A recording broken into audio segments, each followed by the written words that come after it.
Welcome to this quick video on using paragraph markers in Google Documents. So I sometimes use Google Documents and the other Google apps when I want to create content and share it with others who maybe don't have a Microsoft account or things like that. So on occasion I do use Google Documents, Google Sheets, etc. And something I sometimes use in Microsoft and the other tools is paragraph markers to printable, or sometimes they're called printable characters, to help me identify if there's any issues on my document or why it's not behaving the way I would expect. And there's a couple of really great benefits of this.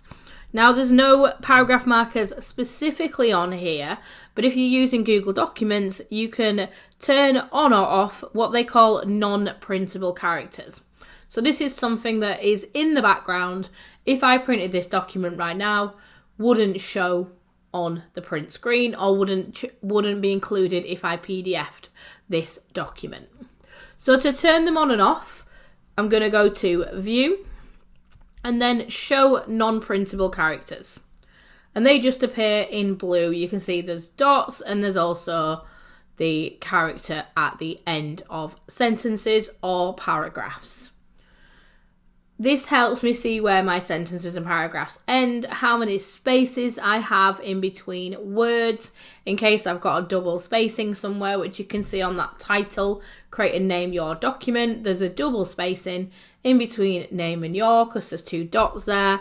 So I can fix that nice and easy, just in case the font or the sizing or something about the document made it really hard for me to see that error, which would have been a lot more obvious when I printed it or PDF'd it. So I can just go and take that space away and it'll behave really, really nicely.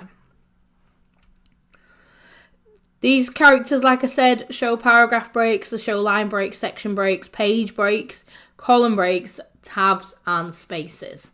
So they look ever so slightly different. You'll notice the two heading sections have a slightly different icon, a different paragraph icon character, and then at the end of a sentence or a paragraph, it's just missing that line at the end of it. So you can just see, looks a little bit different. But one thing I find quite useful with this one as well is if I've pressed enter or for some reason I've got some blank space at the end of my document and I end up printing 2 pages or I end up PDFing 2 pages because I've not realised I've gone to the next page. You can see down there towards the bottom, I've got some extra lines. Either they've been added for something that I've copied and pasted in, or I've pressed enter and it moves you down. So it does actually create a new line and you can see them identified there. So what I can do, if I obviously added something else into here, it would start below that. So this helps me just to get rid of those by just selecting them and obviously moving back up so that I've got nothing below. So realistically, that icon should always be there at the end of my document. So you can see those extra lines that were added that won't maybe affect your printing, but maybe, like I said, affect when you're adding something new in there, or they may actually add an extra page on if you've moved on to an extra page. And if you're getting a little bit confused about why you can't get rid of that extra page, then turn on these non-printable characters to help you identify those. To turn them off, you're just going to go to View and untick Show Printable Characters. There is a shortcut as well, depending on whether you're on a PC or a Mac. Very similar. On a PC, it's Command Shift and P. On a PC, it's Control Shift and P, the letter P for paragraph. And on a Mac, it's Command Shift and P. So very, very similar. If I just do Command Shift and P, you'll see they're turned on. If I do it again, Command Shift and P, they are turned off because I'm using a MacBook right now. So I'm using Command. If you're using a PC, it's Control Shift and P.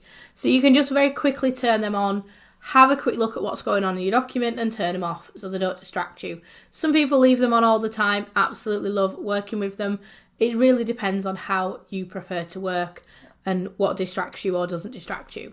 But maybe a useful tool to help you just make sure your document is formatted the way you would expect it. It's nice and clean. You've not got any extra spaces between words or at the end of your document as well. So one to have a play around with. Don't forget to like and subscribe to the channel and let me know what videos you'd like me to record.